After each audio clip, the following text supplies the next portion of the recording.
Well, howdy there, Internet people. It's Bo again.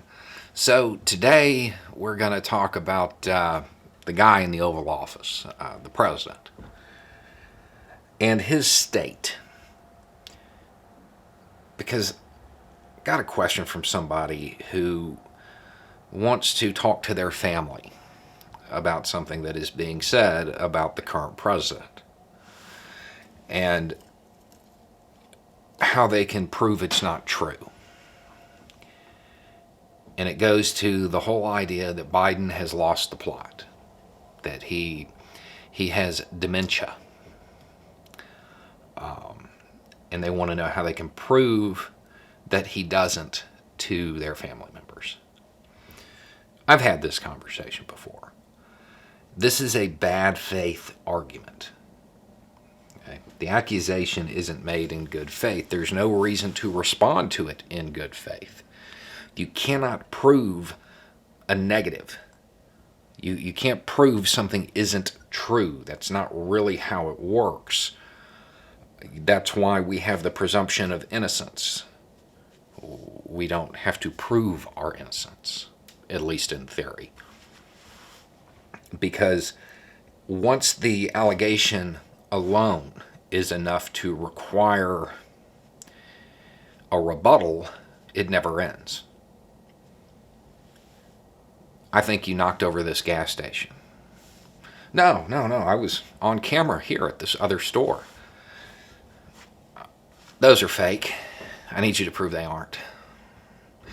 The goalposts constantly get shifted. And that's what happens here. And they latch onto any evidence to support their claim while demanding evidence that can't exist. As an example, with Biden, they will latch onto the fact that he has a stutter.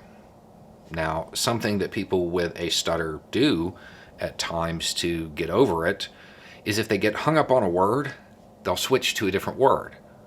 So if they were going to say the White House, they might switch to Oval Office. If they were going to say Biden, they might switch to the president. They will latch onto that. They'll latch onto any time a name escapes him. They will latch on to any gaffe he makes where he mispronounces a word.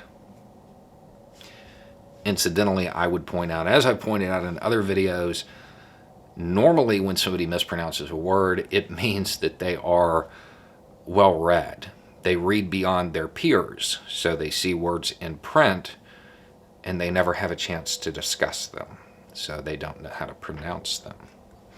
It's not actually a sign that somebody isn't smart. So, you will never get anywhere asking them for evidence unless you can change their desire to believe it's true. Their claim, Biden has dementia.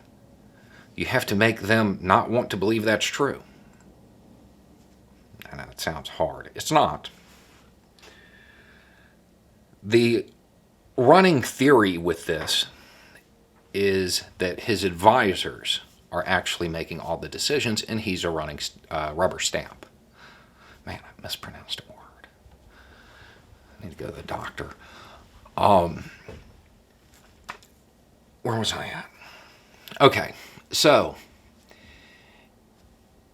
his advisors make the decisions. He's just a rubber stamp. Lean into that. Don't say it's not true. I do this a lot on this channel when there's a wild accusation that's made, like with Abbott recently. Just lean into it for a second. You know it's not true, but go ahead and pretend it is. So, his advisors are making the decisions. So, like his foreign policy person, the person that would normally advise him on foreign policy is making the foreign policy decision, and the person who would normally advise him on economics is making the economic decisions. Yeah.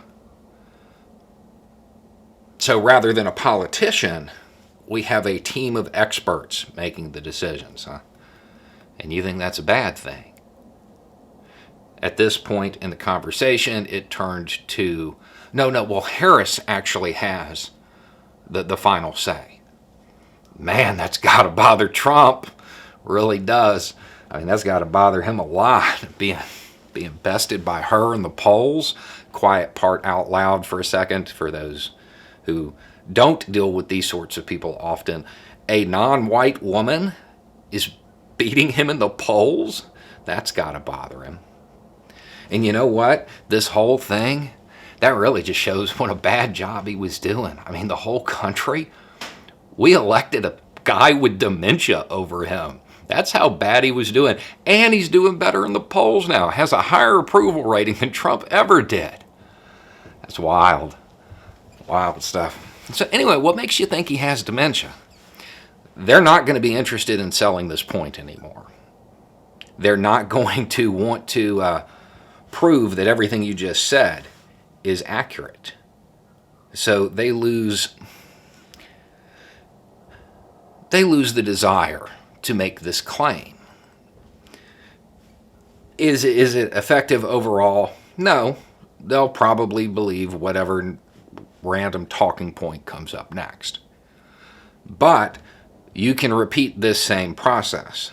And if you do it enough, what happens, at least with me, is that these people just stop talking to you about that kind of stuff. Which, if you can't change their mind, shutting them up is the next best thing. So, anyway, it's just a thought. Y'all have a good day.